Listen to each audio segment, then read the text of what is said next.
Good evening from beautiful Bunurong country. We are broadcasting to you live here on Radio Karam from the ancient lands of the Eastern Kulin Nation. Thank you for joining us on the program back here on Radio Architecture this evening. My guest and conversation partner is Daniel Wolkenberg.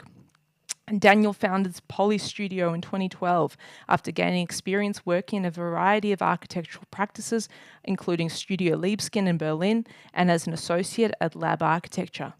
Having worked on a wide range of projects from small exhibitions to large urban master plans, his aspirations for Poly Studio was to work on smaller, local projects which embedded best practice and sustainability into contemporary design for both new builds and adaptive reuse of existing buildings. To this end, he has developed expertise in passive house and high-performing construction practices that result in energy-efficient, comfortable and healthy buildings.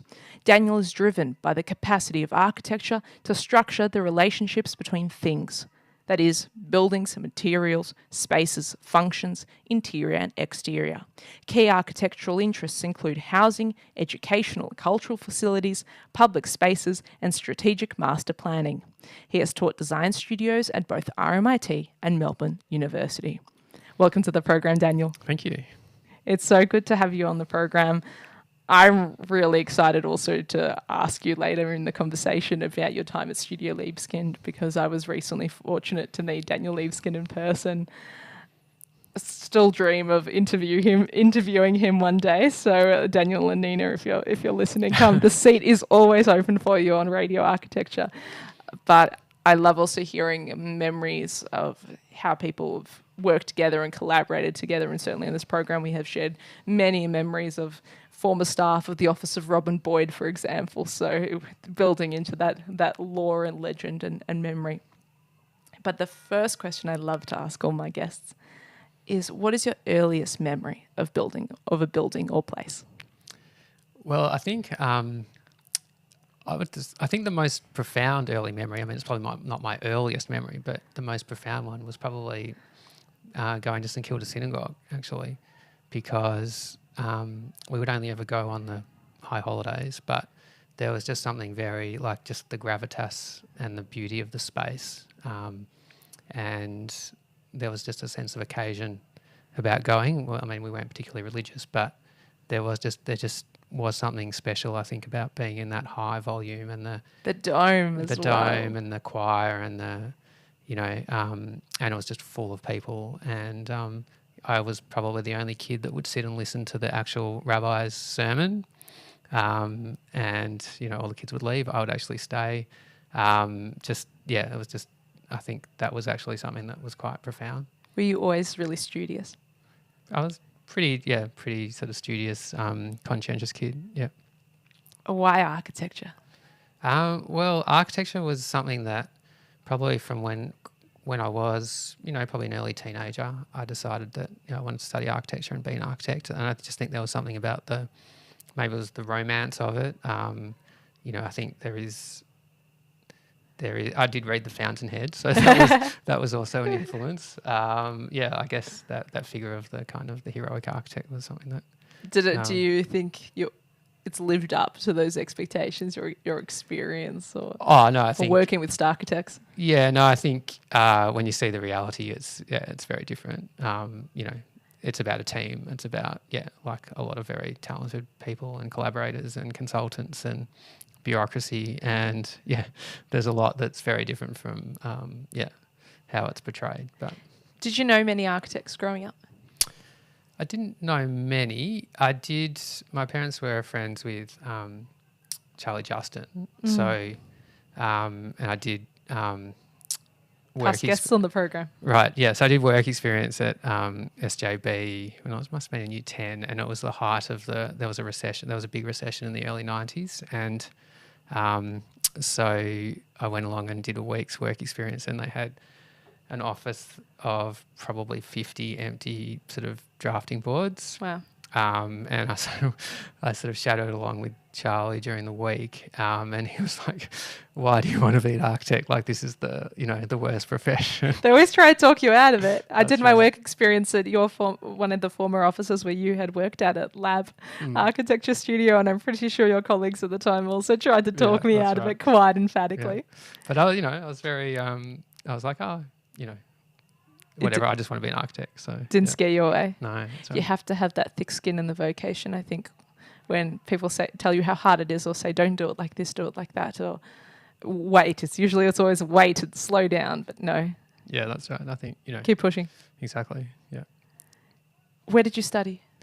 So I did first year at Melbourne, and then I transferred across to RMIT. So, and finished the degree at RMIT. Chasing that design reputation, or? Well, yeah, sort of. I actually wanted to go to RMIT, and then I deferred first year, so RMIT wouldn't allow you to defer first year. So then I accepted the place at Melbourne instead, but Melbourne at the time was very formulaic, so it felt like the first year program, they just did the same program every year. It didn't have that. It didn't feel like it was particularly creative, and the model at RMIT at the time, which was just so much more dynamic, so you could choose your own design studios, and you could really sort of shape your own education a lot more. So and then also just the diversity of the student body at RMIT versus Melbourne was chalk and cheese. So Melbourne Uni everyone was out of private schools, and they were all very similar. Melbourne at RMIT, people from very diverse backgrounds, and you really need both variety and friction. Really, I think, to be really creative together and really collaborative, because if you're homogenous and you all agree. Yeah, well, and it's sort of like, you do the first year projects at Melbourne were the same that people had done, every year before, and it didn't have that sense, and it felt just as like it was very much just going through the motions. So, yeah, I mean, it was probably in some senses a more balanced education and more academic, but yeah, I could say that RMIT was probably going to be more interesting. There's a moment that most architecture students have where it's almost an aha, or the penny drops, and they figure out what it is they're supposed to do, what it is architecture is, what they want from them. Do you remember that moment for yourself? As well, architecture as a profession, or architecture as an idea? Or both. Okay. Well, I think probably as a profession, I mean, in a way, I had very much a kind of trial by fire, because the first ever job I had was going to Berlin to Studio Liebeskind. Wow. And then on the first day, like, I knew nothing. Like, I'd done third year architecture, and so took a year off after third year. And you applied from abroad? Well, yeah. So I first sent a letter just asking about an internship, and I never got a response. And then I was doing, in third year at RMIT, there's like the history subject was modern architecture, and Peter Corrigan was teaching it, and he did a lecture on, I guess, postmodernism, and one of the architects he talked about was Daniel Wolkenberg, and he talked about how he had a personal relationship with him. And so after the lecture, I went up to him and said, look, I've been trying to approach them to get an internship, and I haven't heard anything back, and can you advise me on what to do? And like, I was very naive, and he assumed that I was asking him to intervene on my behalf, and I really wasn't. It hadn't even crossed my mind. But then he was like, aren't you asking me to write a letter for you? And I'm like, oh, I wasn't, but if you'd like to, sure. And anyway, so, Cora gave you a letter. He wrote a letter to Nina, and then that seemed to be the thing that unlocked it. And so then they offered me a 3-month internship. So I sort of went over there, never been to Berlin. It was always a bit of the idea of going to Germany was, something of a taboo. But found myself there, and first day sort of rock up to the office, and I was sort of working there till like 3 a.m. because they'd set me a task and I really didn't know what I was doing, and but so that was really getting thrown into the deep end. But I did have quite a good work ethic, and I learnt quite quickly. So that was an incredible experience, and but that was, I guess, really seeing, what it is to be in an office that operates 24 hours a day, 7 days a week. It's a very high intensity environment. I recently read his autobiography, Daniel Wolkenberg's autobiography, Breaking Ground, and I read that between the lines that it was incredibly non-stop, really, really brutal. There are a lot of all-nighters, and people would, have sleeping bags in the office and just, generally not the more senior architects, but there were probably about 30 people in the office when I was there, and a lot of people from, a lot of Americans and people from across Europe, and the students and the recent grads, it was, there was a lot of camaraderie, you really formed great, relationships with people, and it was an incredible way to, I guess, see the process and, was it worth it? Oh, it was totally worth it. I mean, so I ended up staying 6 months, and I could have just stayed if I wanted to, but I wanted to do a bit more traveling. So it was one of those environments where, if they're happy with you, then they would just back you in, and you can just, keep working, and you get great opportunities as well. So. What projects did you contribute to? So the first project I got actually was incredible. So they were in the process of, they just were completing their first built project, which was the museum in Osnabrück, in Sachsenhausen. Oh, sorry, not in Sachsen, in Osnabrück. And they were invited to do the opening installation. And so, that was my project, was just coordinating and designing the opening installation for this building. And so I ended up spending a week there, organising the hang of paintings and stuff like that. And so they had these experienced curators, these professional German curators, and then I was 22 or something, and I was telling them where to hang the paintings, and and there was an amazing sound artist, and we collaborated on this incredible sound installation, and it was actually, that was incredible. So you got your Ayn Rand moment. Yeah, well, I guess in a way. You got to swoop in there as the architect is God. Yeah, and and they were they were calling me her Wolkenberg, and it was a bit bizarre. And then another project that was quite interesting was they had won a competition to revitalise part of the SS component of the Sachsenhausen. It was the SS headquarters in the Sachsenhausen concentration camp, which is kind of on the outskirts of Berlin, and it was the first or one of the first sort of model concentration camps. And so there was the main concentration camp, and then to the side was the SS barracks and administration headquarters. And so the Liebeskin office had won a competition for the rehabilitation of the SS part, which had then, under the DDR, the East German, it had been a local police complex. And then, so their proposal, the original competition was to demolish it and build housing. And Liebeskin had a very, very poetic approach, which was basically to flood the site and preserve the site underwater, and then build some community facilities. Wow. It was quite amazing. But the actual, what the project ended up being, and I don't even know if it ended up being realised, was, not the flooding, I think, was probably not that pragmatic, but they ended up winning the competition, and they were then designing, I guess, or doing some adaptive reuse of some of the buildings to make them into sort of community facilities. And so, I was sort of part of, a later stage of that project, and then we had to go and present an updated model on site. Wow. And but the main building was actually the SS admin building. So yes.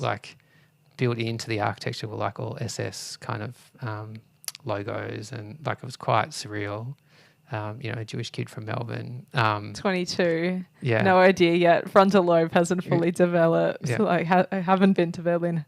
I imagine I haven't travelled that much at that point. Well, I had travelled a little bit, after school. Yeah. I took a year off and was in Israel and travelled around Europe. So had that backpacking experience, but hadn't sort of, I was definitely pretty naive. It's funny, right? When we're at that age, we really feel like we know everything. And then if we look back, we grow up a bit more, and we look back, we think, oh, we had no idea. Yeah, well, I was just kind of in shock, like, just wandering around Berlin in general, like just the history and it was just all so... What's the biggest lesson you take from your time at Studio Libeskind that is still with you to this day and is really probably in the core of your practice and what you're doing now? That's a good question. I think a lot of it is actually just about the people that you work with, because, I mean, it wasn't so... And Daniel Wolkenberg was quite an iconic figure, but he wasn't really a big part of... He would sort of come and go, but it was actually the incredible people that were, in that office, and how generous they were, and it's all about relationships. You have to like the people you work with. Yeah, but as I say, like, you can just get yourself into a situation like that, just not randomly, but. And I think that's the magic of architecture. Yeah. You never know what situation and what place you can end up in. Yeah, and it's just just taking your chances and your opportunities. Being hopeful, I guess.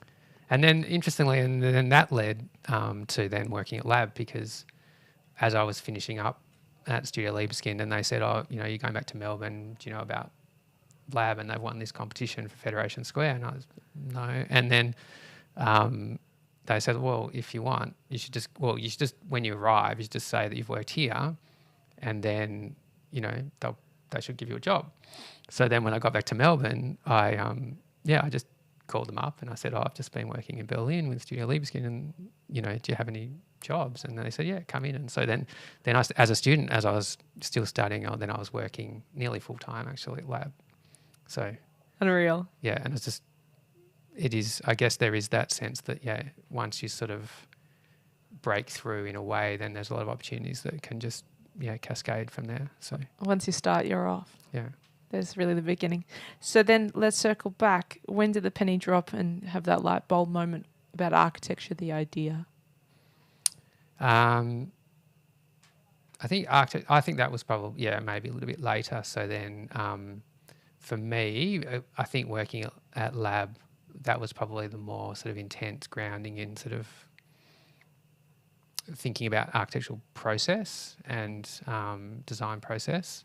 And probably the more sophisticated understanding of how you're generating ideas and iteration and the, I guess, the really complex sort of way that sort of architecture, I guess, is structuring so many different technical constraints and parameters, and I guess the idea of architecture being the thing that is resolving all of those things in a kind of holistic way. So I'm curious that for you it's been an inverted journey. Most people understand architecture as an idea while still a student, and it's something the education system gives them really emphatically, and then they go to practice and they have a horrible shock. Right. But you had this amazing year out experience where you got to have that professional shock first. Well, I just think back to when I was a student, and I just kind of cringe at a lot of the work that I was doing, and so I don't.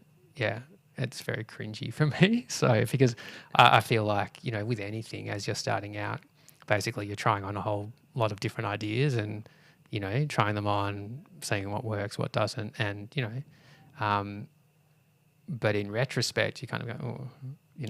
So you're cringing now, or you're all cringing back then? No, I wasn't cringing back there. I'm cringing in retrospect. You're cringing in retrospect. Well, what a privilege it is to actually be able to reflect on change. Yes, that's true. Yeah. Right, for it to be able to evolve and start your own thing. Right. What was the impetus for Poly Studio?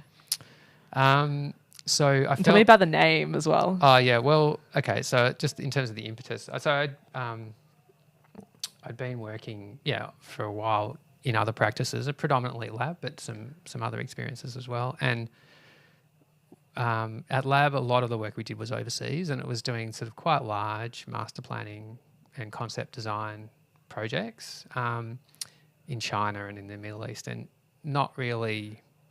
I was just feeling, I guess, a bit dissatisfied that the separation from the actual project. So you never really got to see the site. Didn't really have that sort of granular understanding of, the context, and also never really getting to be involved in the realization and the construction and seeing it. Yeah. And so, I was just, I think I was interested, I was ready to actually just get a bit closer to buildings, and seeing things being built, and, so that was really the impetus. And then a friend of mine was working in a different practice, and she was also keen to, I guess, do the same thing, even though, the projects, she was doing much more Melbourne projects. But so we set it up together, and Polly, we sort of played around with a lot of different names, and Polly was the idea of, well, it sort of partly had the kind of connotation, I guess, of the polis, the city, but partly also the idea of multiple, and the sort of compounding nature of a practice. The many hands. Yeah, that's right. So which is sort of a bit ironic, because the idea was that she was going to sort of join, but then in the end she ended up staying at the other practice, so I sort of took it over by myself. So so it's kind of ironic in a way. But be careful what you call a ship. That's how it exactly. shall sail. Yeah, exactly. That's right. How's it been moving into the passive house space and really diving into that technical detail and passive house for the present moment? I feel like it's almost coming full circle for you, because you started your career in Germany, and this is very much a German way of thinking, German design. True. So that really, I became interested in that actually when we were designing our own house, and just thinking about, what would be the sort of, it's good to experiment with your own house, right? You don't want to be too experimental, but, and so I sort of got exposed to the concept, and it seemed like a great thing that to incorporate and get that expertise as a way of just trying it out on our own house first. And I think there's something very attractive about a house that is just really, really well built. And so just understanding what are the technical parameters for making it really well built, so that it's really durable, but also is able to radically reduce the amount of energy required for heating and cooling.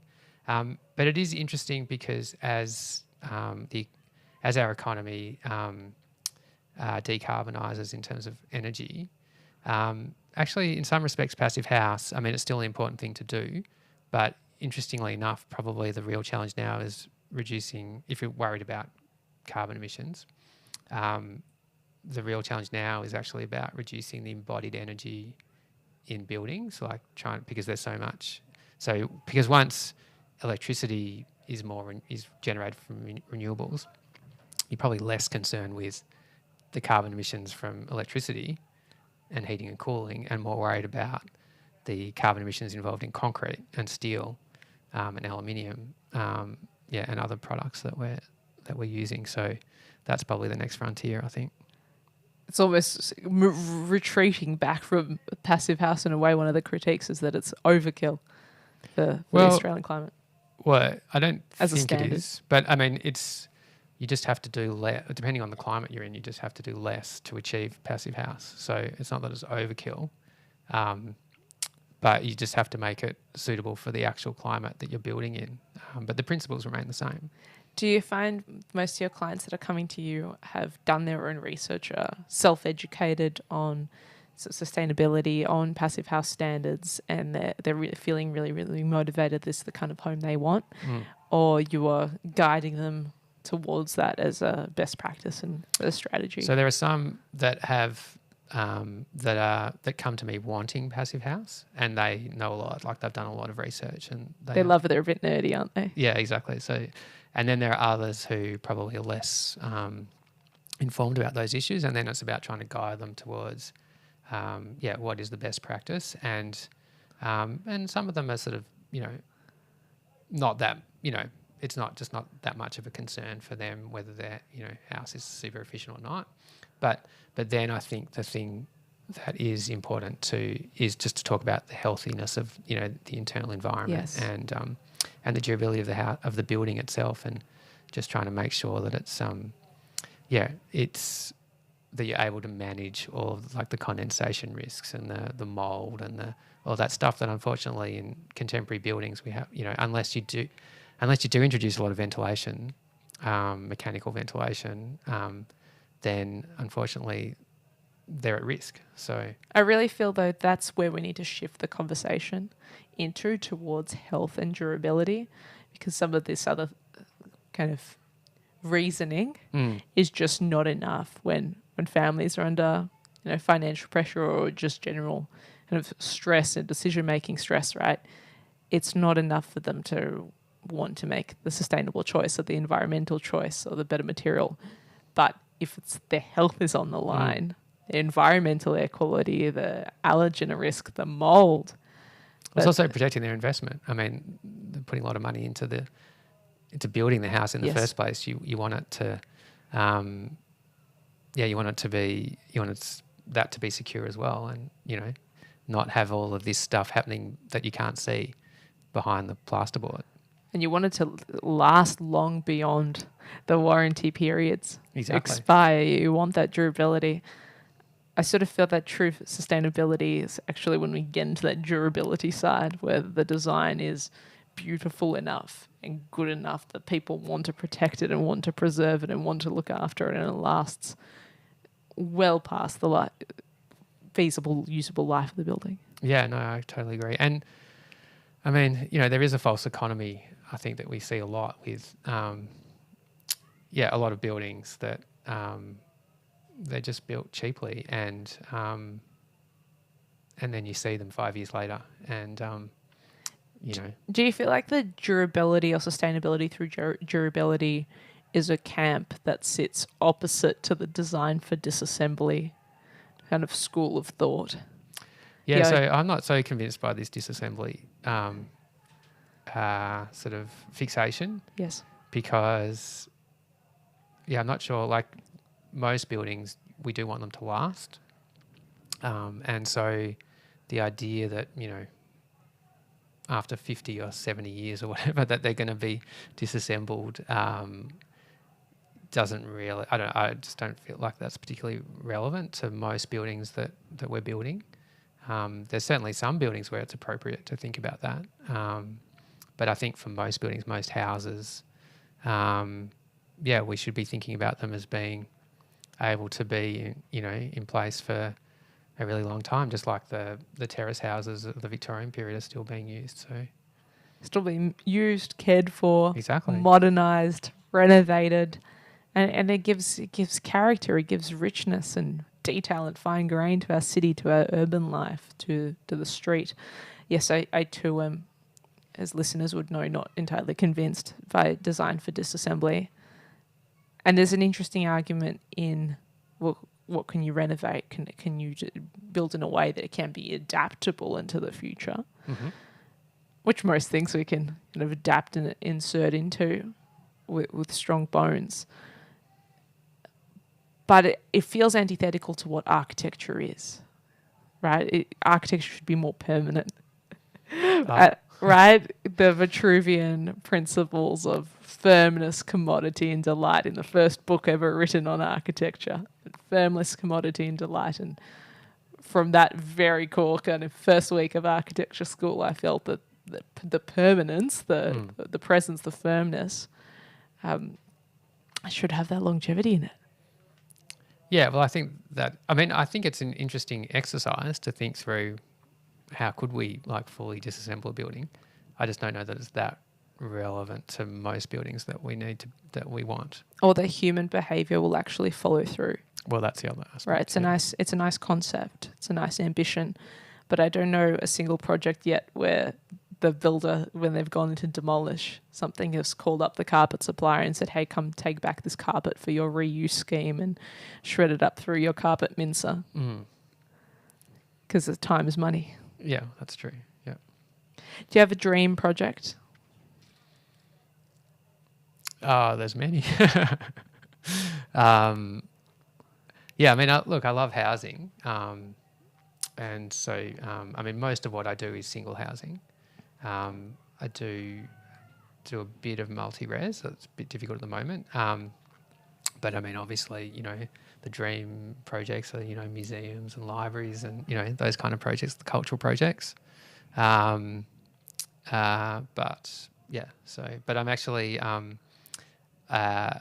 just starting a renovation of a chalet in the French Alps. So that's kind of a fun one. Amazing. Yeah. You're again back to working remotely effectively. Yeah. That you tried to avoid. I feel like That's whenever we true, try to that's true. avoid something, it always comes back to us. In this case, I've actually been there, so I do have some kind of connection to the space. So, can you share more about that project, or is it in very early beginnings? It's pretty early stages, yeah. So, but I mean, it's also not a very large project, but it's just a fun one. Yeah. And alpine architecture is, of course. Well, that's the thing. So delicious. so just having that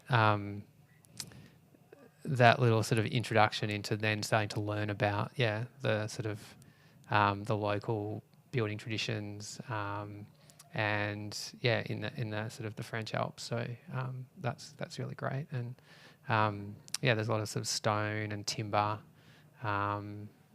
Timber cladding and timber linings. They would be as clients in the durability camp of the discourse. That's right. Yeah. Exactly. Certainly not the but they are very durable buildings. I mean, they seem to last hundreds of years and endure the seasonal changes, the freeze-thaw cycles. That's right. The weight of the snow on roofs. Yeah, well, I was just staying in this building over the summer holiday, and it was just fascinating to see the way that buildings are designed to manage the snow loads, and like just some of the different materials that they're using, and what's been a moment in practice in running Poly Studio that you're past that 10-year mark, that you've passed quite a few survival milestones now that they laid before us in architectural practice down in the Gauntlet. What's been a highlight so far? I think the highlight is seeing the projects get realised. Like every single project, is a long journey from the start to the finish. I think that there is something that is just so satisfying about walking the handover, or that, when you've been involved in this really long process. There's been a lot of trials and tribulations along the way. And then, seeing it get built, seeing it, and then being able to hand it over, and then having, your clients who are really happy with it. That's something that's really satisfying. Is there a bit of feedback that you've received after that handover that has really surprised you, or that still stays with you? It's nice when years down the track. So just an early house I did, for instance. The clients are sort of friends, and when I see them, then they'll say, "Oh, we really love going into the living space and looking out of those windows," or just having that sort of that feedback even after the initial enjoyment. That's something that endures for them, like enjoying these moments that you've sweated over keep coming back. Exactly. As well. Yeah. So, and in this particular project, they installed a steam room in the bathroom, and in their ensuite. And at the time, I was like, I'm not sure that that's going to be. I mean, sure, if that's what you want, but I'm not sure that that's going to be something that you might use down the track. But they said, we're still using it multiple times a week. So that it's good to know that the house is functioning in the way they wanted it to. What's the number one thing you feel you're constantly educating clients on, or have to bring them along with you on the journey that you find yourself repeating almost? So I think that there's probably a few themes that emerge. One of them is about cost. So just I think people's expectations of what things should cost, unfortunately, often don't align with what things really do cost, especially at the moment. And that's very difficult sometimes to manage those expectations. Also I think during construction, perhaps, just the processes of like how the contract works, and there are often, some... You have to hold their hand on that first experience, of course. Yeah, that's exactly right. So, yeah. On bringing the project into existence. What's your biggest piece of advice to students or the next generation that can't decide what sort of a practice they should apply to work in, or what they might want to do? Should they go large? Should they go small? What would be your advice to them? Well, I would say, I think in retrospect, I would have benefited from having worked in more diverse practices, and worked in practices also that were doing projects locally to get more of that experience, and also the connection. So one thing that I noticed with like some practices is that when they're starting out, their employers sort of give them projects that they, that come to them that they just sort of hand over. And unfortunately, I didn't sort of get that benefit from lab. And so I think if you're probably more in a practice that does the stuff that you want to do, then you're going to be better placed to get those early opportunities through the other practice. And also, if you're interested in doing education projects, then you should, work in a practice that does that kind of project, or health, or whatever the particular typology that maybe is your passion. And then that will stand you in good stead when you set up your own practice, to have that track record that you can then sort of, when you're sort of applying to institutions, if you want to do institutional work, it's really important to have a track record of institutional projects. And if you can point to those projects as part of your professional experience, then it's much better than just trying to start from scratch. And I guess then, would you advise not to chase clout and reputation of the big, shiny, famous star architect practices? Well, I think it's probably just worthwhile just being very strategic about the experience that you need. And I probably wasn't as strategic as I should have been. So, yeah. Was there a big shift for you, or a relief almost, to be able to shift back into doing Australian architecture?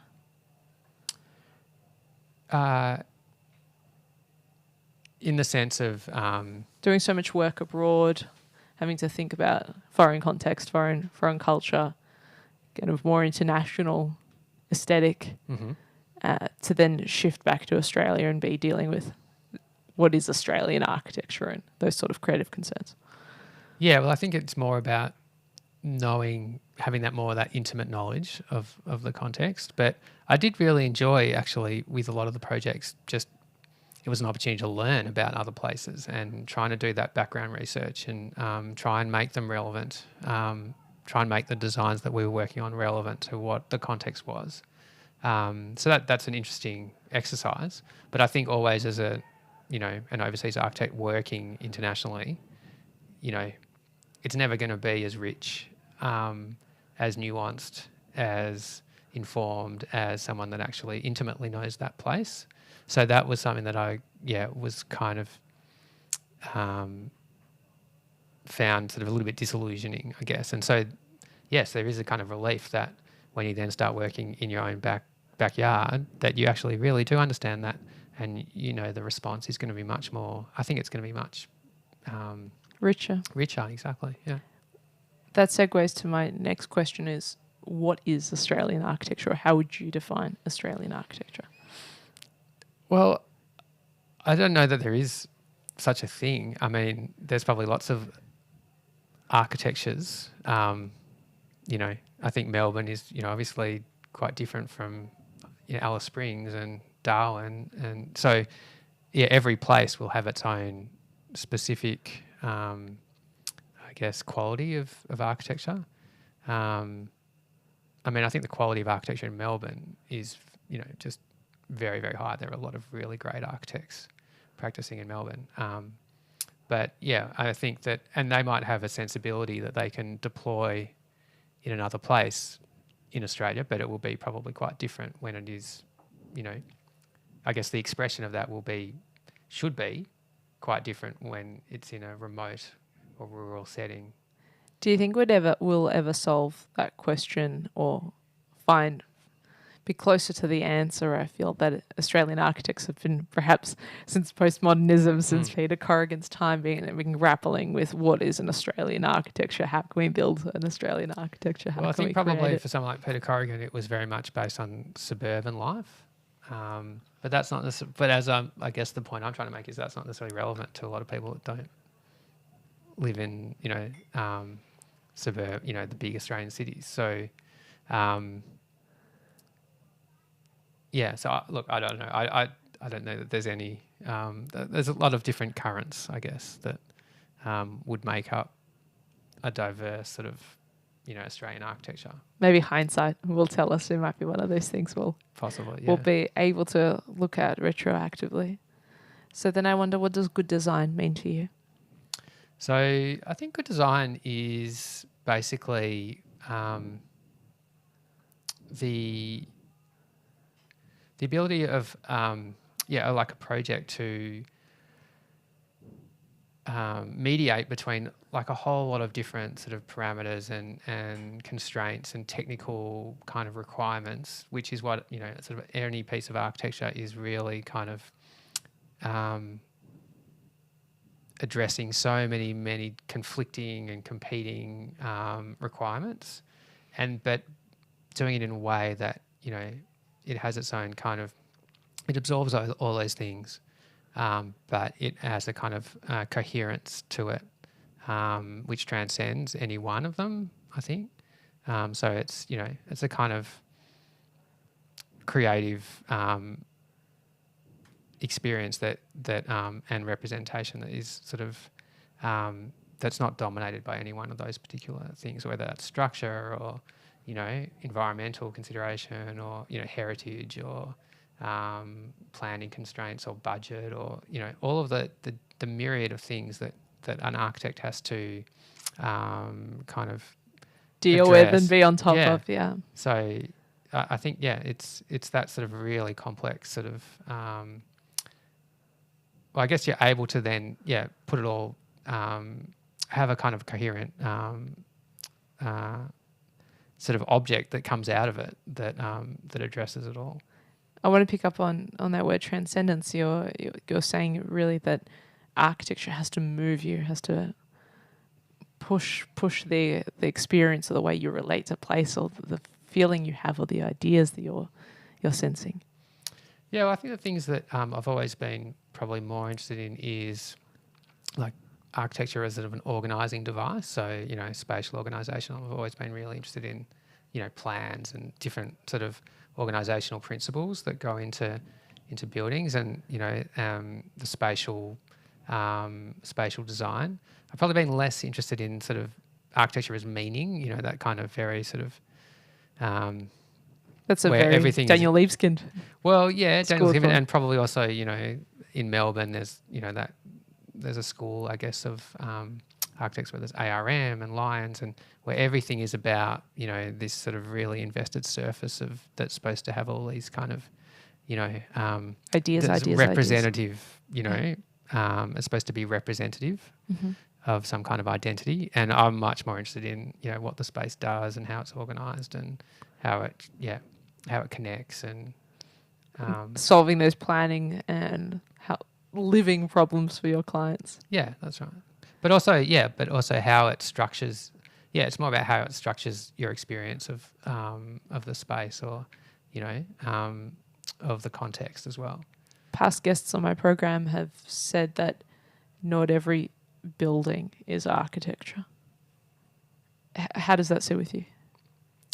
Yeah, I tend to agree. I mean, obviously there are some, but they are a kind of an architecture because they represent an organisation, but they might not be that sophisticated, I guess. But I mean, I always think that I had a very profound experience at Alvaro Caesar. One of his early projects was doing a sea bath, a sea pool It's a in wonderful place Matosinhos, and in next, Portugal. just up the sort of the hill from the pool is a little tea house or a cafe, and the incredible thing about it is that when you look out to the facade that faces out to the ocean is just a really long, narrow window, and it just frames the horizon. It's not about just the huge expanse of glass; it's about structuring the view of the horizon line, and it's incredible. And to the same, similarly, there's the house in St Andrews by Sean Godsall, which is a different concept, but it's kind of similar in the sense that it's a kind of a glass box, and on the two sides, the glass is screened with Corten mesh, and just the end facade is just fully glass. So the view, it's about sort of saying, okay, this is about separating the experience. It's about the view out, and then the sides are really just about filtering light. And it's a structuring device, which is quite profound, and it's all about the experience of being in that landscape. And I think most buildings would do something different, but it's not a kind of, there's no thought behind it. It's just, we just have to, it just all has to be glass, right? But when you actually, the difference is the piece of architecture is the thing that's actually, I guess, guiding and structuring the way you're experiencing the landscape through how the windows and the glazing are designed. So I think that's the difference for me between building and architecture. The curation, the control, the full holistic experience. Yeah. That's been considered. I'm wondering, who have been some of your biggest mentors? I think my main mentors were probably Peter and Don at Lab. So in different ways. Yeah, they both, I think, had quite a big influence on how I think about architecture. So. What's a lesson that they've given you that's still with you to this day?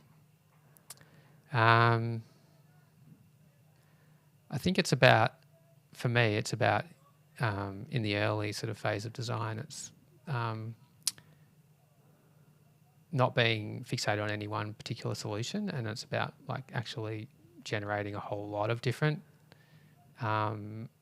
design options, and then critically evaluating them and working out what they're actually doing, and before kind of settling on one. So that's sort of the opposite of the architect who does the sketch on the napkin and says, this is it, this is the project, all we have to do now is realise that, because and even if that's sort of an apocryphal thing, it sort of represents the architect as the sort of genius at the beginning, whereas in reality it's an emergent process that comes out of trial and error and testing out a whole lot of different things to find what might actually be the best for that particular project, rather than settling at the beginning on a particular solution. And you still work that way? Yeah, yep. It's not that first idea that you realise was the best even after all the optioneering? Well, maybe, but rarely, actually, yeah. Because I think it's only by doing that so many ideas emerge just from the act of actually... Yeah, so generally the first ideas are not the ones that are going to be best. That process, for me, feels very protected from AI and doesn't feel like it is vulnerable to AI infiltration. Many practices right now are quite enthusiastically using AI for design optioneering, which feels very confronting to me as a premise. How do you react to what is happening right now? Yeah, well, I'm a little bit late to the whole... Yeah, I've sort of been resisting, I guess, a little bit AI, but just starting to think about it. But I think it can be... I mean, AI could spit you out 10 different, infinite number, I guess, of versions of it, and then you could... So it could generate those ideas very quickly. The challenge then is the authorship, I guess, is working out what they're doing and, what what qualities they've got and whether they're interesting or not. So, and then selecting, it's about the curation, the selection of what is actually good, because it's quite powerful that AI can generate a lot of options very quickly, and things that you might not have thought about. So, is it a that's tool? potentially good. Is it a tool, or should we as a profession be worried? I think it's a bit early. I think it's a bit too soon to know, really. But we should treat it as a tool. Yeah. I'm wondering about the future for me particularly. I always keep coming back to the thought that, well, we use all these tools that might take up the roles of junior staff. Mm-hmm. The students, the grads, the internship that you got to have at Daniel Wolkenberg that springboarded your career. Who's going to be able to do that in the future? And therefore, how do we get the next generation of architects and mentees? Well, I think probably the next generation are going to be the people that actually understand it, and they'll be probably important in terms of introducing a lot of that technology into offices. They'll be running the tools. Yeah, in a way. They'll be the BIM managers of the AI. Correct. Or, that they'll be the ones that will be the, or potentially they might be the ones that are the, introducing those, those new processes and techniques. So they might have quite an important role as the digital natives, or the AI natives. But then what happens after that, I don't know. I haven't seen it too much happen just yet, but I'm really concerned with the abundance of the automatic AI response and synthesis that you get out of a Google search, or people using as a springboard that clients are going to come out with their AI drivel or the AI soup and be like, well, here's my project. Can you just get me a town planning permit, please? Like, AI's told me what I want. I have actually just had that experience. Really?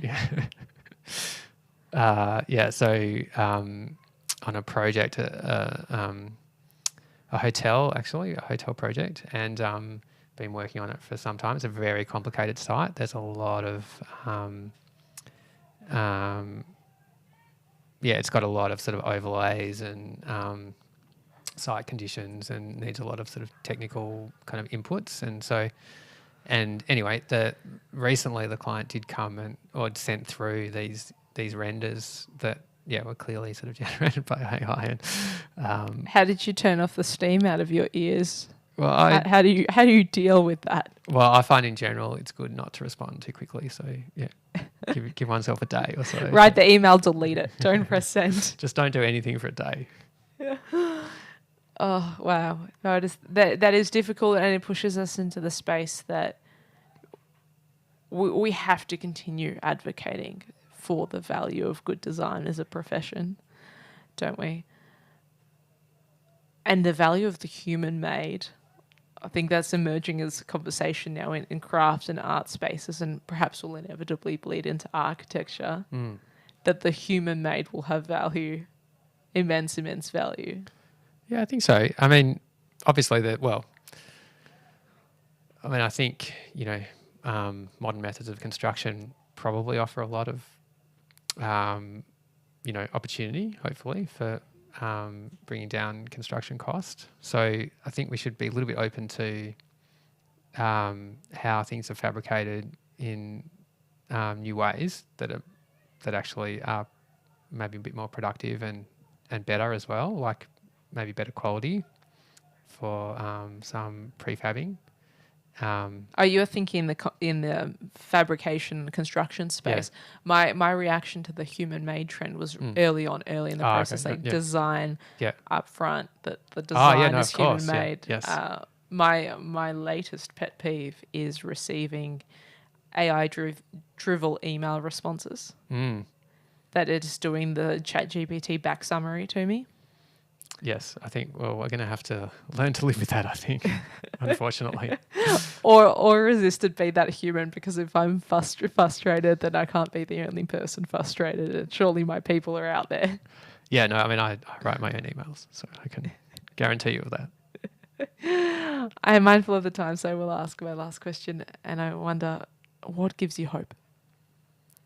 So I think what gives me hope is that there are a lot of good clients out there who who are interested in good design and in in good quality buildings. So I think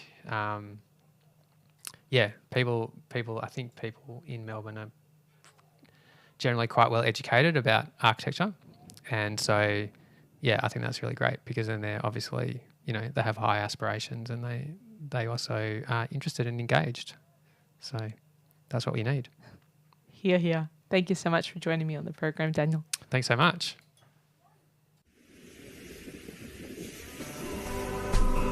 Thanks for joining me for another evening of Radio Architecture with Ilana Razbash. This live show was broadcast and recorded in the Radio Karim studio on Bunurong Country. You can replay the show wherever you get your podcasts. Thanks for tuning in and supporting community radio. Take care. Hi, we're Sledgehammer Honey. You're listening to Radio Karim. Woohoo!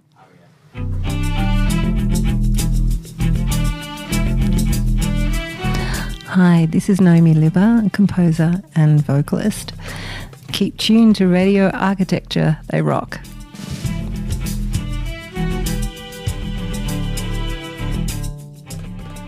Hey, this is Liam from Play Lunch, and you're listening to Radio Karim.